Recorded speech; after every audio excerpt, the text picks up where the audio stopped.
everybody. I'm Richard Roberts. I'm the board chair at CPC, and I'm so pleased to be here with our final panel of the evening, of the day, which has been a really exciting day and really really interesting. And hopefully this panel can kind of cap it off. I think we're in store for a great conversation just by the quality of the folks here who are seated here to my left. So I'm going to introduce them, and then we're going to get started with the conversation. I'm going to start to my immediate left. Doug Shoemaker is the former president of Mercy Housing California. He works at the intersection of affordable housing, community development, and healthcare to advance projects and policy that improve the lives of lower-income people and communities. He recently stepped down from Mercy, where he served as its president for 13 years. During that time, the nonprofit built over 6,000 affordable homes and entitled another 3,500 homes that are in development. Prior to Mercy, he held a variety of different positions in government in San Francisco in the Bay Area. And he has degrees from Duke and Cal Berkeley, and he's a native of New Jersey.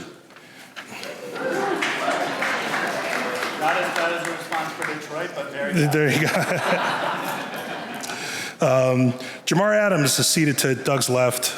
Jamar is the founder and managing principal at Essence Development, a social impact development company that aims to build sustainable, energy-efficient, affordable, and workforce housing and mixed-use developments in urban areas that include health and nutritional solutions, not-for-profit partners and services, and workforce development opportunities. It's a 100% minority-owned firm and was recently named the NYCHA PAC Development Partner for the renovation of the Fulton Elliott Chelsea houses in Manhattan.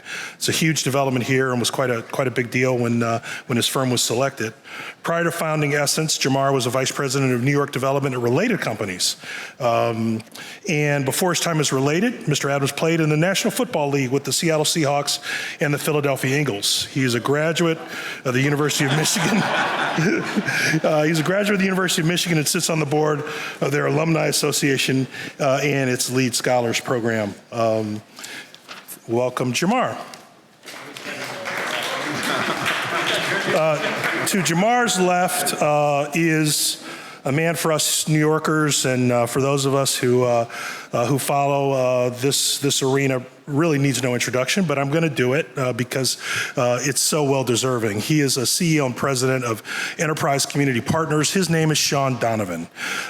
He is one of the nation's foremost leaders in housing and community development, has had a 30-year career in public service that is focused on building opportunity and fighting for people in communities too often left behind. He served in President Barack Obama's cabinet for his full 8 years in office. First as Secretary of HUD from 2009 to 2014, and as Director of the U.S. Office of Management and Budget from 2014 to 2017. Prior to going to his federal service, he was the Commissioner of the New York City Department of Housing, Preservation and Development here in the Bloomberg administration, and has just got a long list of accomplishments, including 3 degrees from Harvard University.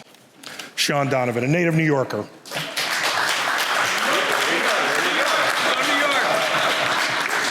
To Shaun's left, the printing here was very efficient, double-sided, so I have to flip it over, but it's good.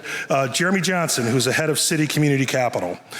Jeremy directs the activities of CCC's project finance banking team, which focuses on acquisition, construction, and permanent lending for affordable and mixed-income multifamily developments throughout the country. This team has ranked as #1 in Affordable Housing Finance Magazine's rankings of U.S. affordable housing lenders for 14 consecutive years. Additionally, Jeremy is responsible for the securitization lending and investments team, which structures and manages all of CCC's distribution activities, including almost $9 billion in tax-exempt and taxable securitizations executed since 2019. They structure, they originate, they manage, they do everything, and Jeremy heads it all. And we're so happy that he's joined us. Jeremy has a BS in accounting and master's in public accounting from the University of Nebraska in Lincoln. Lincoln, Nebraska is the home of Bertram Goodhue's most impressive building, the Nebraska State House. He is also the architect of St. Bart's Cathedral here in Manhattan. Jeremy Johnson.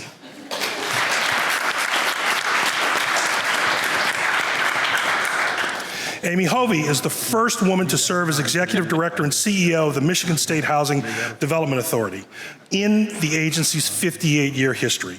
She brings a unique perspective to the agency as Executive Director, having been both a funder and developer of housing.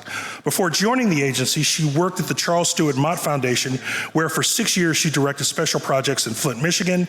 She's had prior experience, as I mentioned, as a developer, a funder. She's worked in DC. She was a program director for the Local Initiative Support Corporation in Lansing, Michigan, and has worked in Congress. Amy sits currently on the National Advisory Council for the National Housing Conference, chartered to actively support and promote NHC and its mission, which provides high-level guidance and all that good stuff in DC for our industry. She's a graduate of Alma College and earned a Master's of Public Administration from the University of Michigan Flint Rackham Graduate Program. Welcome, Amy Hovey.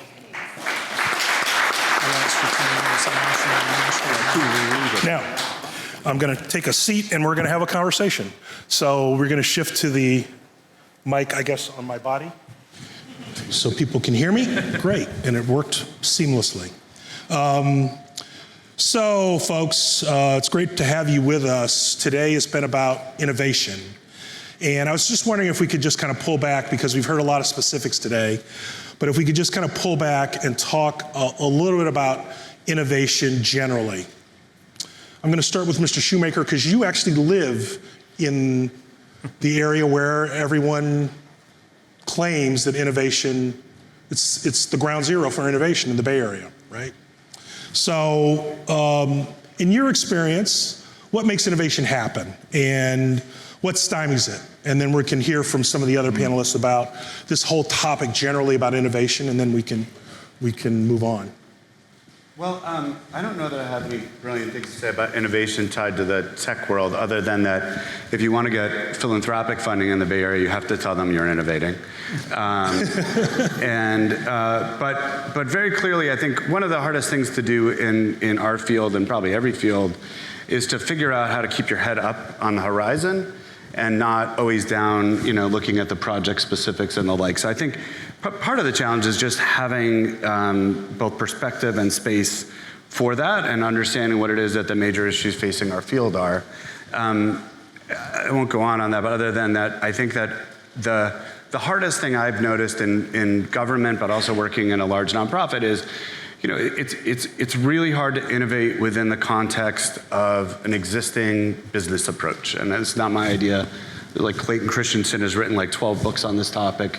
And so I think the hard thing for us is to try and think outside of our own boxes while we're still running our boxes. And I think that's generally what holds us back. And then the second thing, having been in and out of government, is I think, a lot of times we come up with brilliant ideas and our absorption rate or acceptance rate varies. And then the other half of it is really, do our public partners and our private partners in the finance world, and likewise, are they able to adapt? So it was so funny to me to just watch. For years, we all argued about something as stupid as electronic signatures until COVID hit, and then suddenly the banking industry realized that that was okay. So I don't know if there's a better example of innovation that I could come up with. So. Yeah. For Amy and for Jamar, let's do it in that order. I mean, you guys are day to day, you have stuff you got to get done. You got specific projects you got to develop, and you've got a pipeline of projects and people in Michigan that sorely need housing. How do you balance the ability to be kind of on the ground day to day and also have your mind and your eye on innovation, new ideas that can be helpful? I don't sleep. Honestly, that's funny, but your innovation comes when you're quiet, right? And so you're laying there and you can't sleep, and that innovation comes to your mind. There is a problem that we are not solving, and people come to you with the problem. At least to me, they come to me with a problem. I get all the problems, they come to me, and I don't always have an answer right away. But if you allow some time for your mind to be quiet, often those ideas come to you, and you listen to what other people say, and it's no different than all those innovators up here all day, and I loved listening to all of them, is that they really wanted to say, what's the real problem? What is the real problem? And somebody who's somewhat new to government is part of the problem, right? Like, we make our funds so restrictive and so difficult to use. This is why we don't have emerging developers coming and being successful always, right? We're so worried sometimes about the misuse of our funds or the slight waste of our funds that we actually spend more money preventing that little bit of potential waste, right? So at MISHA, thank you.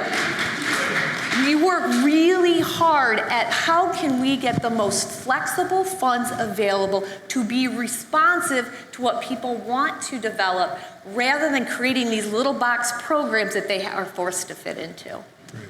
Jamar? Well, and my mic is on? Yeah, we can hear you.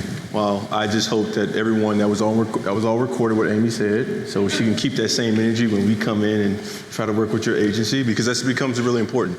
How do we do it while we're working on active projects but also trying to innovate? It's an imperative for us. Well, when you're a growing firm, when you're a smaller firm, you cannot compete with the likes of the L&Ms or the Relateds or the Jonathan Rows, who have massive balance sheets, lots of liquidity. You can't compete with them unless you're innovating, because you have to be able to innovate when it comes to capital. You have to innovate when it comes to how you build and design. You have to innovate, and you have to invest in innovation with how the ability to build it faster, more efficient, quicker.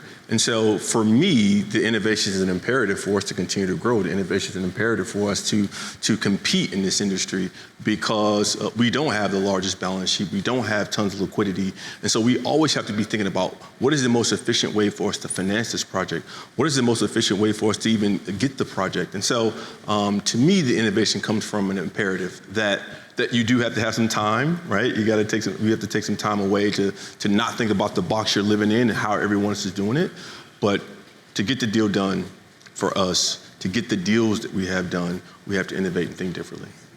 We're going to come back to each of you to something that Amy said, which was, innovative ideas that you heard today that you liked. But from Shaun and Jeremy's perspective, big organizations, large number of people, tons of resources kind of deployed into the space. How do you balance doing something new, innovative, with the responsibility you have to kind of run these big organizations and fulfill these massive programs? I'll start with Shaun, and then we'll go to Jeremy. So I totally agree with the point that in government it's especially hard, because we tend to spend 95% of the time on the 5% of times things go wrong, instead of the 95% when they go right. But I think part of what I've seen, and this is especially true in large organizations, we have this sort of image, especially in America, of innovation, that it is maybe when you're, wake up off your pillow, or that it's some genius alone in a room and the light bulb goes off. But my experience has been that the most innovative things come actually out of groups of people that think differently about things. Yep. And I know Raphael's going to love this example, but we ran a design competition for what ended up being Via Verde in the South Bronx, that brought together a really diverse set of folks, both in the teams that competed and in the jury. And then when I was this is back when you were HPD commissioner, yeah. Mm-hmm. And then at HUD, we sort of took that idea after Sandy, and we took $1 billion and we created a design competition from teams all over the world, with the basic idea that if you're really going to innovate, it's about designing things that nobody's seen before. Right? Yeah. And that doesn't come from one person, but it also, it's very iterative, right? I often say innovation is theft. And what I mean by that is it's really taking what is working in other places and adapting it. And I think that's... Well, I am so glad you just said that, because a light just went off. So here we have you. I mean, you probably have been called a lot of names, but one name I'm going to call you is the father of RAD, right? And here we have a RAD developer. PACT is New York City's... Do you forgive me? PACT is New York City's version of RAD, because we can't call it RAD here for reasons we won't get into.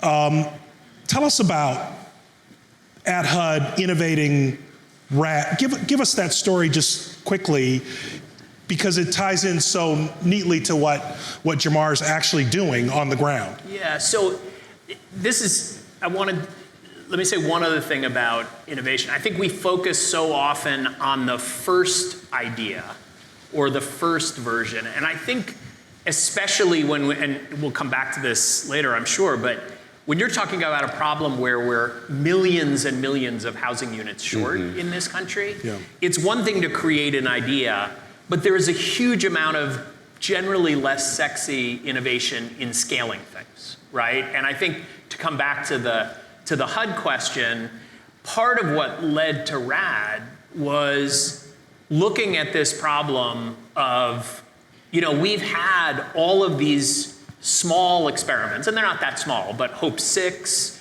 we had the MTW kind of experiment, but none of them could really get to scale, where you could get to millions of units. And so, honestly, it was a little bit of a, let's not innovate too much. Let's take a program we already have that works in many ways better, Section 8, and let's just open up a way for people to move from that system.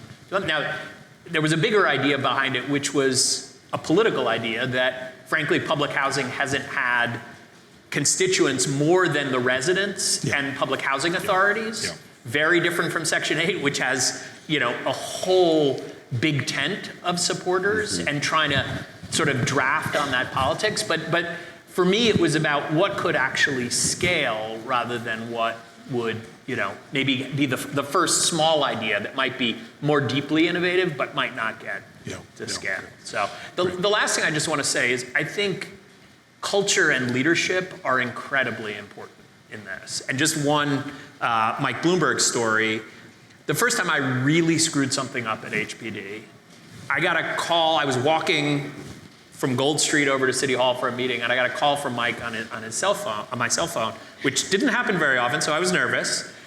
And he asked me 3 questions about what happened, and he said, "Do it again, Shaun." I was like, "Excuse me, Mr. Mayor, I just screwed this thing up." He said, "You were trying to do something different for the right reasons.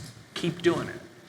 And I think for me in leadership, the time when you really get your teams being innovative, especially in a place like government, is not when you reward them for things going right, which you should. It's when you give them It's freedom how to you fail. react to when things go wrong. You want to learn from that. You want to create a culture of learning and like honest conversation.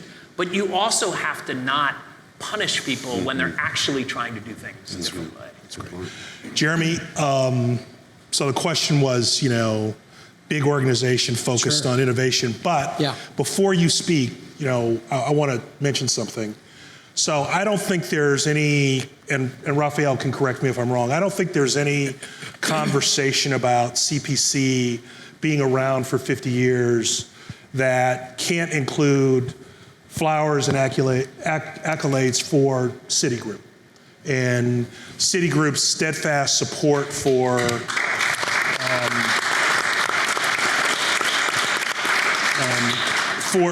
apropos of, consistent with what Shaun just said, Citi has stayed consistently supportive of CPC in good times and bad. And it's been a remarkable story of collaboration, partnership on many different levels. And, I just think we would acknowledge that in this room today with you hearing it. A lot of things, you'll say things you never hear them, but now we want you to hear it. But I appreciate that. Thank you guys.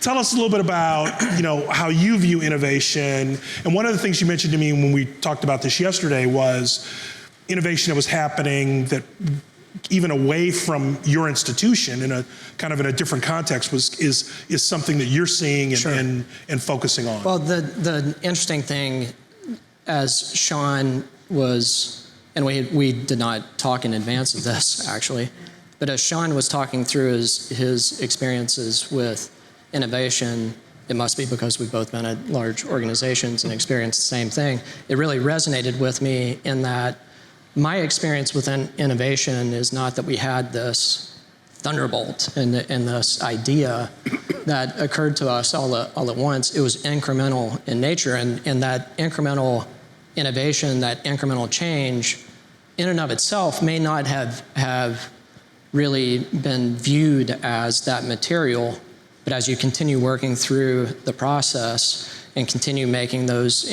improvements, what you see at the end is accumulation of small incremental innovation that ultimately is very material. And so it's interesting that you bring up the history with CPC. Right now in the fixed income markets, there's been an explosion of what's referred to as private credit. And what is private credit? Private credit is direct to, so non-bank, let's start with that, importantly, non-bank, direct to lender, direct to borrower, I should say, lending platforms. Now, it makes me laugh a little bit whenever I think about it, because what does that sound like? It sounds like CPC. Right. That's the reason why we're here. Now, CPC really, I think, rethought their business model, really reinvented themselves as a business. And a lot of that, for sure, that started with the finance and re-envisioning how they were going to capitalize and finance their business. And we were very grateful to have been able to play a part in that. But the interesting thing is CPC was so far ahead of its time in terms of the private credit model. There was actually yesterday a big announcement. One of the largest investment managers on the planet just announced a $12 billion acquisition of a private credit lending platform to expand their footprint in that space. So I guess I would take it back to some of the themes that have been talked about here. And CPC, I think, is a perfect example of it. It is incremental in nature. It does take time. You do have to be patient, and at large organizations, you definitely have to fight through a lot of the resistance that you're going to experience. That's great. So, Amy, you mentioned earlier that there were great ideas today. One that you really liked and want to talk about and why? I can't really pick a single one, but what I found interesting is, and it kind of goes to the increment, you could stack so many of these ideas. It wasn't like you had to pick this one or this one, right? You could do the modular housing with the RSG materials, right? You could use a housing choice voucher in order to make that a home ownership and do a key to the own, right? So like, you could stack all of these different innovations together and really get, I think, a lot of impact. The key is, do we have the leadership to do it? Do we have the patient capital to do it? And do we have room and allow people to make the mistakes that Shaun suggested we need to allow people to do? Great. Anybody have a great idea that they heard today that they really like, that they're going to? I'll say this. We're trying to push it right now in Chesterfield Fulton. Is that using the housing choice vouchers to help people find housing. But thinking about it slightly different. So if you do a RAD conversion, you have a plethora of units that end up being Section 18 and some that are RAD.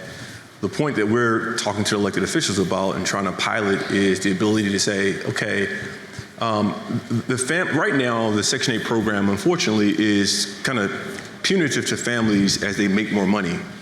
Because what happens is you're paying 30% of your just gross income. As you start to make more money, you pay more money in rent. You can end up in a situation where you're in a net effective position, where you're in a worse position. You're actually making more money on a gross level, but on a net level, because you're paying more money in rent. And other subsidy programs, which was causing you to pay more money in child care or providing food, you're actually spending more money and you're left with less money now. And the point we're trying to make right now for Chesterfield Fulton and pilot it is that let's put a cap. So if families sign up, they get a cap, 3 years, 5 years. It's been piloted at other places, particularly in Boston. But let's cap it. So let's say you're supposed to be paying $300 of rent, your portion. but because your income now, you should be paying $600. The $300 delta gets put into an investment account. That investment account sits there for 5 years. It continues to grow. And as we approach that last year, the next 12 months, we actually go out, work with you. We're working with some technology partners to help you guys find housing, right? So help those families find housing. Typically not in New York City, it ends up being New Jersey, what have you. But it then starts to have that ability to say, you have money for down payment.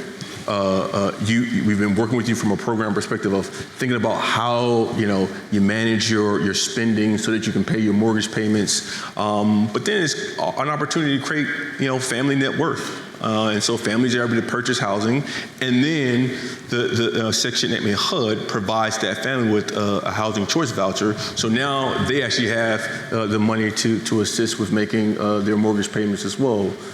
So I think trying to kind of couple some of those things and stack them, as you were saying, Amy, could be really important as a part of the innovation for housing. One of the issues, it's interesting, but one of the issues that we have in the main as rental housing providers is that we typically pay lip service to homeownership, we get it, right? And we get it in our personal lives.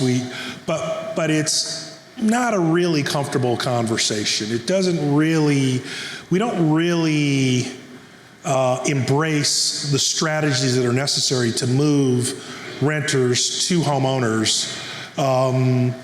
And I've always felt that part of it is because it's not in our interest. Like at the end of the day, right? We're supporting, and we've got a huge amount of apparatus and energy around producing rental units, and the homeownership thing isn't our problem really. And I'm just curious if you feel that's right, and if we're able to psychologically get over that divide. I guess I have a unique perspective on this, having become housing secretary in the middle of the mortgage crisis. Right. And that crisis wiped out 2/3 of black wealth in the country. Yep. Mm-hmm. Half of Latino wealth, right? So we shouldn't. I think homeownership can be great, but we shouldn't believe that it is for everyone. It's the panacea. So I think but I would also say, on that theme, one of the things we're trying to do at Enterprise is we've created a renter wealth creation fund, where we're actually giving residents both regular payments out of the value of the property monthly, but also an upside if there's a refinancing or a sale. So I think thinking about ways to build wealth outside of homeownership is important. But then I also, doing the hard work. I'll give you another innovation we're working on. We have something called the Housing Affordability Breakthrough Challenge that we get 1,000 applications a year. We award 6. One of the winners this past year was a year 16 program in Mississippi. And I just visited it in the Delta. And without going into all the details, you're allowing renters to buy their homes, because these are mostly tax credit single-family subdivisions, and generate roughly $100,000 in wealth on the day that they close. But getting through that process of what are the mortgage products, pre-qualifying them, doing the education, all of that is hard work. And so I think a lot of the reason is the need to really build these systems that don't exist in most places. I think we heard that innovation earlier today. I did.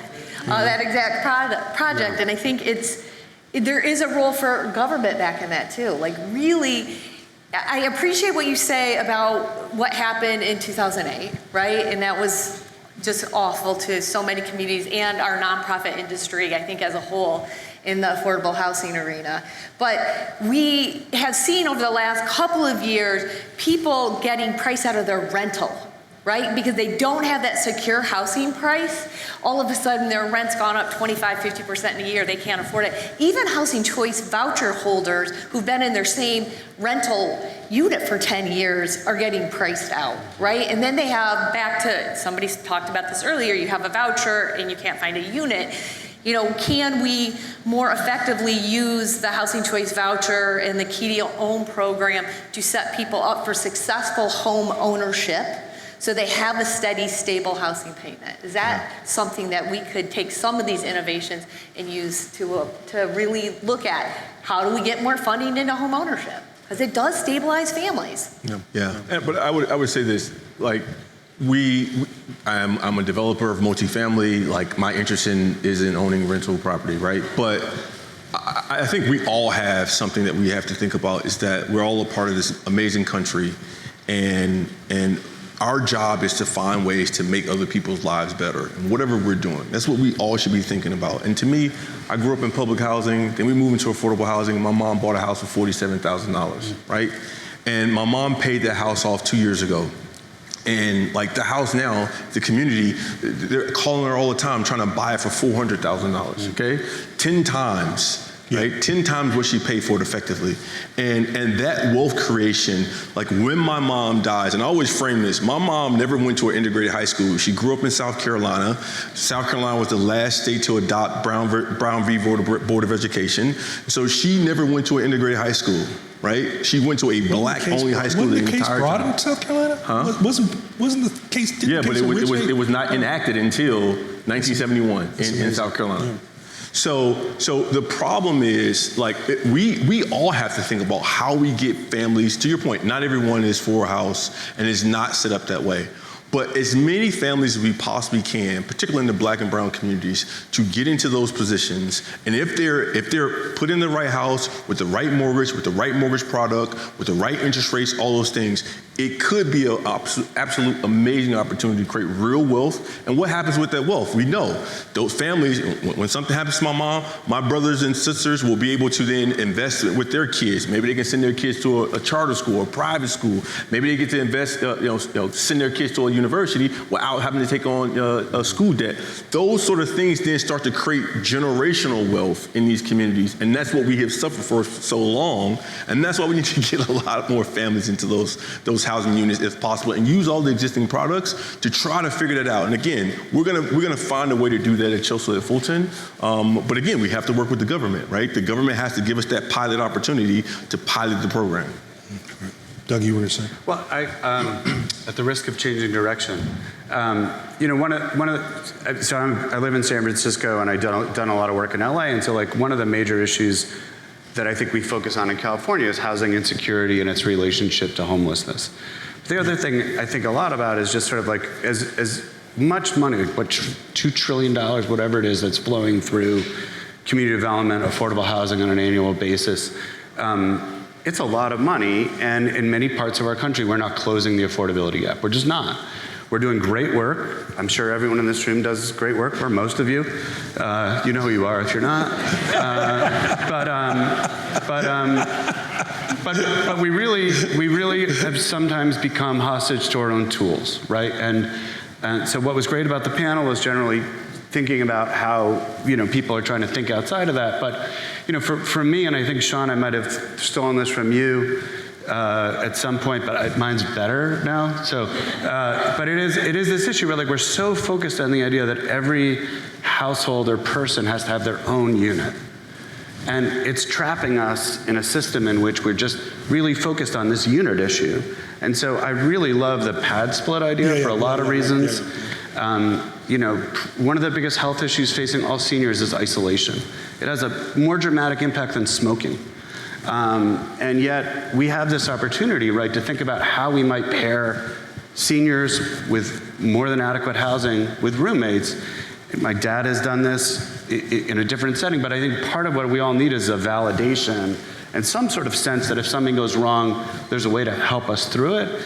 And then, again, somebody on this panel may know more about this than me, but I just remember in a prior year, you, Raphael, and I talking about, why we can't figure out how to break down the Section 8 award so that instead of it being, 1 in 5 gets a home run, we might divide it differently like you see in other countries where everybody gets $500 and you figure out a way to do it, because guess what? People are incredibly resourceful, but we have this like very, very specific rule-oriented system that Amy was referencing. And so if we just gave everybody $500, which is effectively what the universal basic income experiments are about, guess what? People take on boarders, they get roommates, they figure out ways to make this happen. Jeremy, but one aspect of all this, though, is one of the reasons that LIHTC works so well is we now know what it is. Right. After, do the capital markets have the ability to digest all of this innovation, all of these newfangled, all of these permutations of things that we think make sense, but can we finance them?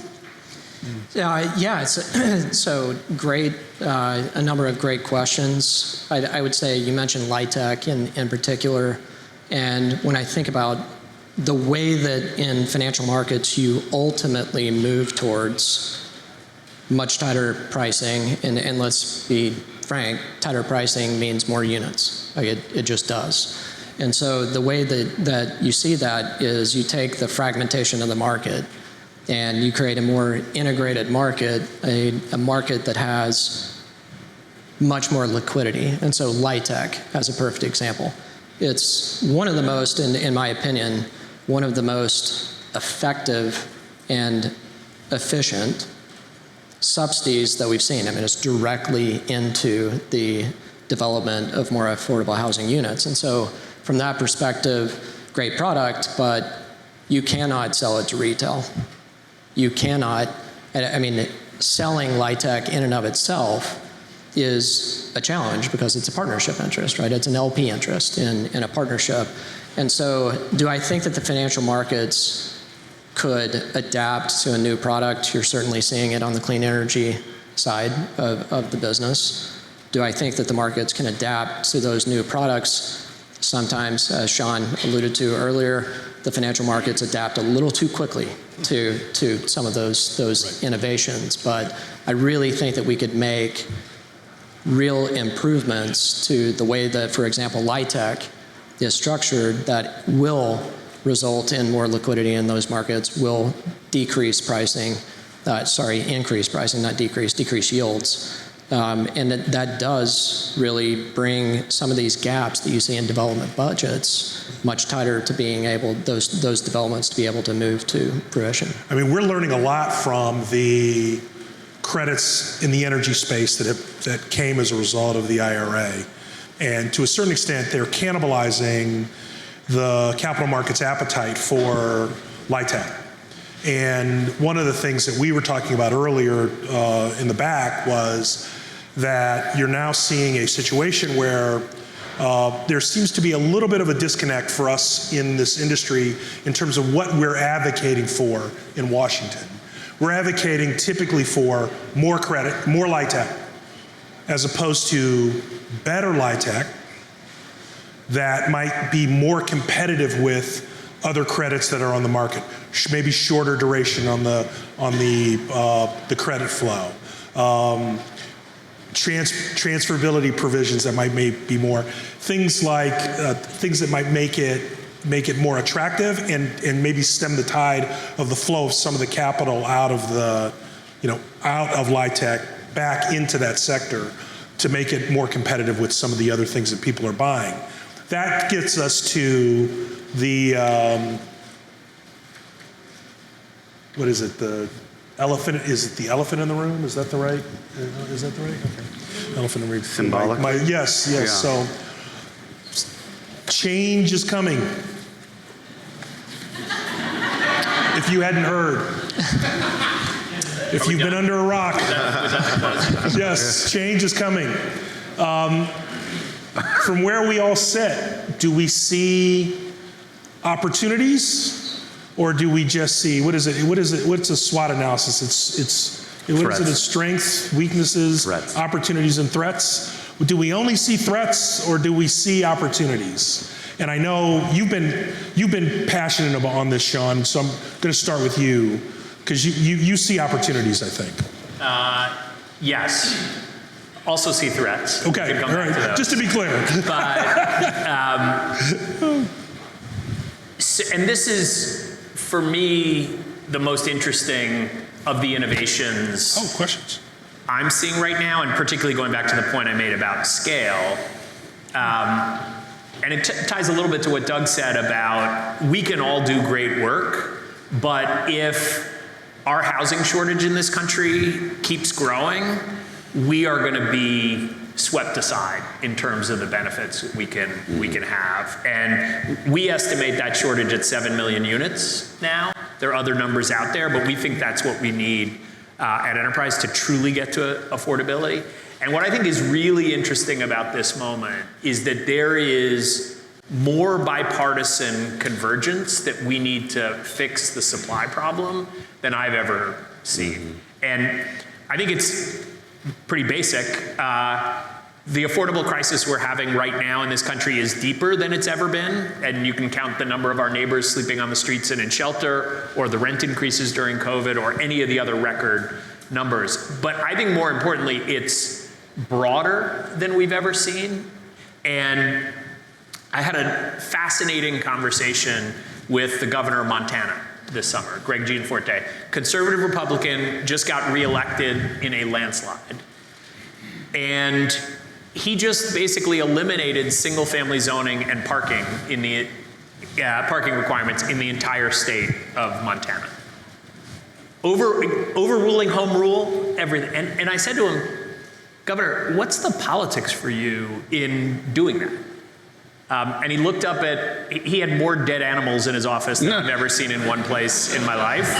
I think it's because he's a San Diego tech entrepreneur that's trying to prove he's a Montanan, but leave that aside. He looked up and he said, you know, Shaun, it's about freedom. It's about freedom of a property owner to be able to do what they want to do with their property. And the point I'm making is when you start seeing coalitions of Greg Gianforte and racial justice advocates who've been saying to open the suburbs for decades, starting to come together with a whole bunch of other folks, I think there's a huge potential to make a difference here. And some of these things, you know, we talk about ADUs and office conversion, like all of these things that for us in New York are like, oh yeah, that's interesting, but it's not really. The innovation is how do we get these things to scale? And I think we're really starting to see that. We just did a study of what Los Angeles has done. If every place in the country did just what Los Angeles had accomplished on ADUs so far, that's over 9 million new units in the country. Yeah. That would make a material difference in our housing crisis, right? So for me, going back to this idea of how do we scale these things, it's how do we share these innovations across the country and really start to bring them. Yeah, to just support your comment about the bipartisan convergence, I travel much more in my job than I'd like to or I'd like to admit. And for the last 18 months, I've seen political ads in the ramp up to this election. I've seen political ads in blue states, purple states, red states.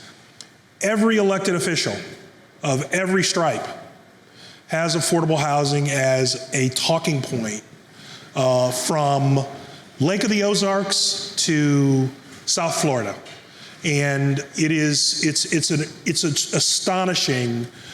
an astonishing convergence. And you know, you think about the piece of legislation that almost cratered Governor Hochul in 2 legislative sessions ago. People would be surprised to know that Ron DeSantis signed the same legislation in Florida with a stroke of a pen. No questions asked. They can override local zoning in Florida to get more affordable housing, but we can't do it here in New York. So it's just an interesting period in time, and so it's a unique period. Amy, what do you see? Opportunities coming up? Trying to be Shaun and just be positive. I do think we're going to have to rely more on our states. in removing those barriers, doing the kind of incremental things we can do to help address the housing shortage. I'm just going to be honest, I am really scared about what happens at a federal level. You know, we had a huge shortage with HUD's housing choice vouchers this year. We're the largest public housing authority with over 30,000, units. We were $8 million short this year, right? Like, what happens? Trump tried to cut HUD's budget completely last time, right? I mean, completely. So what happens, right? Didn't happen. Yeah, I know. We also have a lot of USDA units that are expiring, and there's no money there to refinance those, right? And those folks make an average of $14,000 a year, right? So I want to be positive, and I am, and we have to think about what we can do and maybe not stress about what could happen, but I am also a little bit worried about what could happen.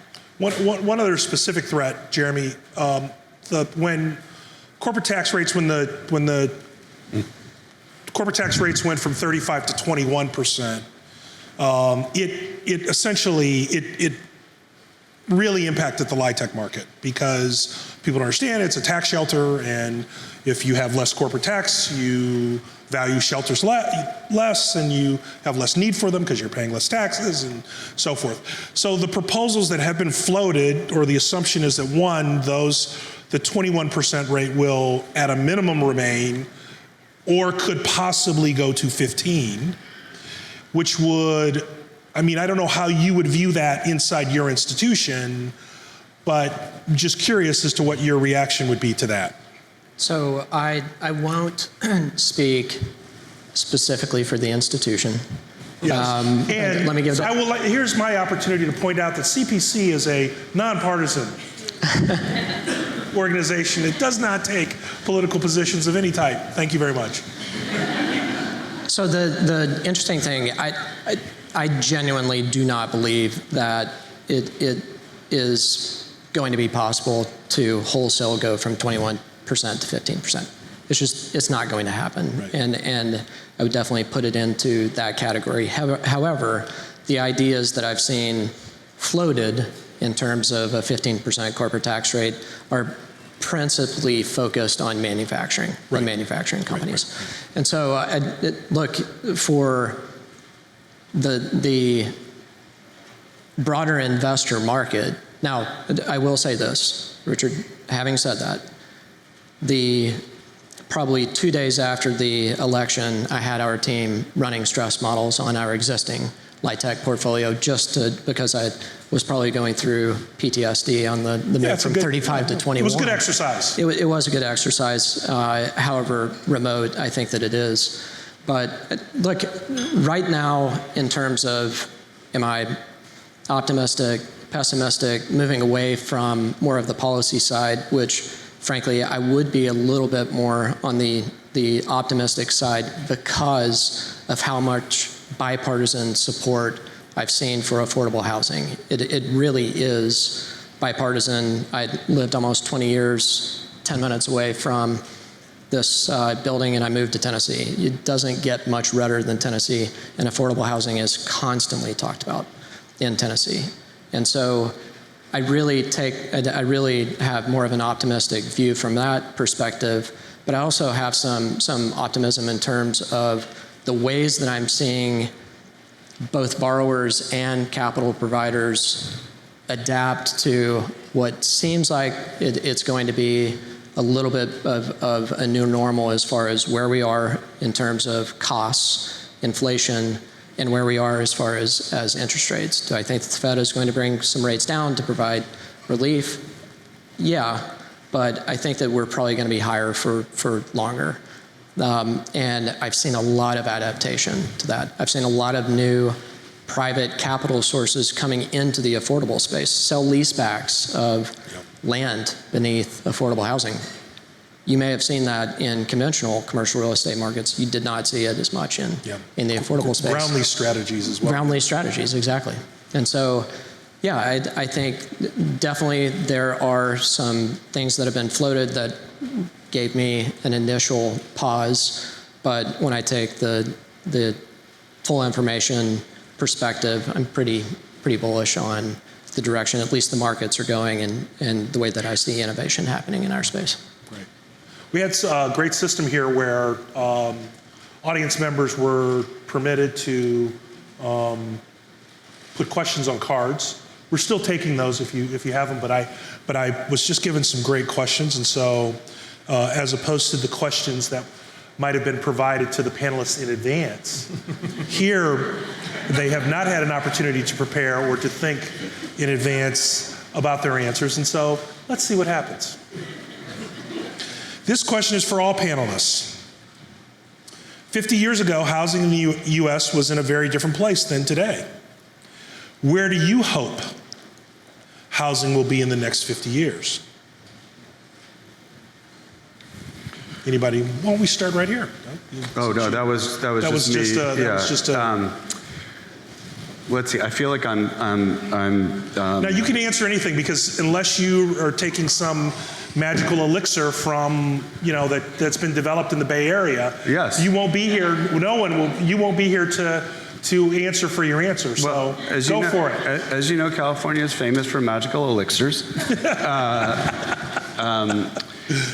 Where do I hope it goes? I think most of us are, except for you maybe, I'm not sure, but are old enough to remember when you would do development and it wasn't all tax credits. And so I think the tax credit program is unbelievable. And I think we desperately need other financial tools that are not stacked on top of it. And so one of the things I notice all the time in California is every time we innovate, we try to stack it on top of tax credits. Now, a tax credit base is just providing a certain amount every year, and then we stack. Yeah, it looks like the Clampett's car. And it just remember that show? No, that's before my time. Yeah, but so what do I wish for? I think when I think about Amy's comment about how we stack these innovations, like as ADUs have started taking off, we've had to figure out how do you finance an affordable ADU.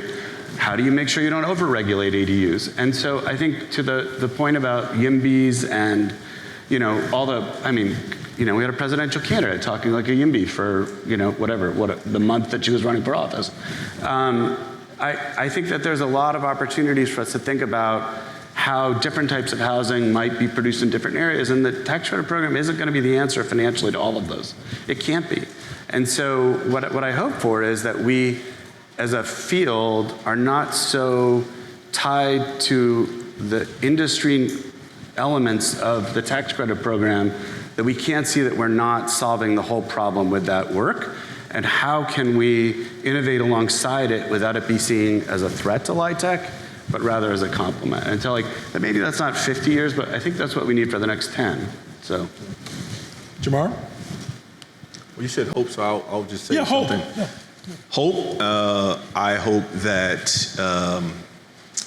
I would hope that let's start with New York City. I would hope that New York City, community boards, I don't know who's a community board member in here, but I call them the big suggestion box, and they have so much influence and power. I would like that was, that was controlled in a much larger way, because what's sad to me is that there are a lot of people in New York that need housing, and because someone else lives in that community, they want to pull up the drawbridge and say, no one else should live in this community, or these supportive housing families shouldn't live here, or whatever the dynamic is. I would hope that you would see places where they say, look, we have other New Yorkers who need housing.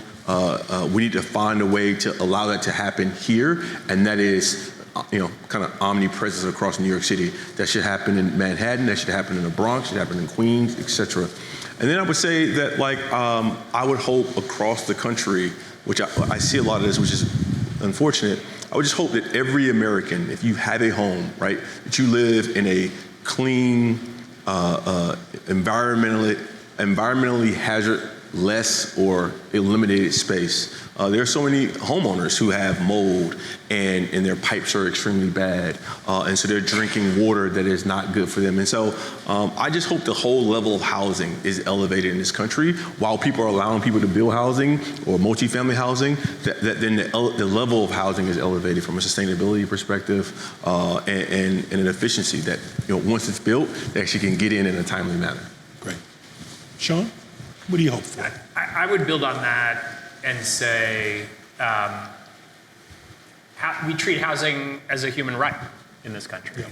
And you think about, there was a time in this country where we didn't think a kid had a right to go to school, right? We didn't have public schools. We are getting close to universal access, especially for kids, to healthcare. We have food, right? We think about that as if you need it, you can get it through the SNAP program, right? 1 in 4 families that's eligible for housing assistance in this country actually gets it. So that feels to me like, at one level, the battle we should be fighting. I also think getting to a place where our homes are energy producers rather than energy users, and that we can dramatically lower the cost, and most importantly, that climate revolution, which is already happening in wealthy communities, that we don't leave low-income communities behind and communities of color, because it's actually going to make it worse, right? You leave a legacy fossil fuel infrastructure with fewer customers, guess what? Price goes up. Yep. And that's what's happening in low-income communities today. And then the last thing I would say is, it's interesting, when you say 50 years, I'm old enough, unlike some people on the panel, to actually remember what New York looked like growing up here 50 years ago. I remember my first job, you left this off my resume, my first job out of school was at CPC. And it's an amazing, amazing organization that helped to rebuild those neighborhoods. I did not know that. Yeah. Raphael took it off. Yes, it was not on. It was not on. It was not on there. But the point was, you would never have imagined that, cities were dying 50 years ago, right? And here we are in a very different time, but you also wonder, given COVID and the way work patterns have changed, given the way we shop today, like, the future of our cities could be very different in 50 years. Sure. And we might be back to a place where people are leaving cities or have left cities, right? And so to me, I think that's sort of in our hands of what happens. I think a lot of that has to do with how do we reinvent neighborhoods like this, right? New York has done that in Lower Manhattan. Many times. What happens to Midtown? What happens to the downtowns? Right. What happens to all those malls out there? Yeah. And if we can convert those to housing and make them into places that people want to live, places of opportunity, I think that's a huge inflection point if we look forward 50 years. Jeremy? Hope? Yeah, and I'll go quickly. When I think about... Oh, we don't care about that. Don't care about that. Okay. Sure. He's the chair of the board.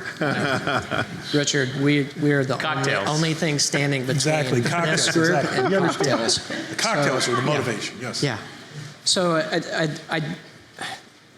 where should we be? Where do I hope that we are in 50 years? I do look back at the speed with which we have gone from not having a low-income housing tax credit program, having that program, the way that it was structured initially, how it's now structured, getting to Doug's point, however, or one of Doug's points, we're going to have to think beyond the tax credit. Like we just are. And I see some of that happening. I mentioned the ground lease structure before. I see that in other parts of our industry, moving to private capital sources that are seeing the value. And it's a double bottom line value, I understand that, but seeing the value of investing in this space and really trying to push the affordable housing industry forward. So I think Doug is right that we can't be just attached to the low-income housing tax credit. I think that we can absolutely make improvements to what we already have, but we're also going to have to look beyond that. Great. Amy, the last word, and then we can release folks to cocktails. I was going to say what Shaun said. So that was quick. I really do think housing should be a right. It's embarrassing for our country that it's not, when it's so foundational to all other success in areas. It's not a hard fix to do that. It just takes money. Great.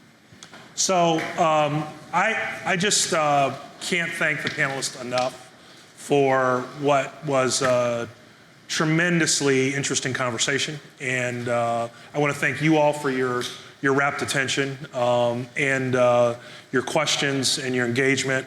And with that, we'll conclude the panel. And does someone need to announce cocktails, or do we just, did I just do it? You just innovated. Yes, exactly. Thank you.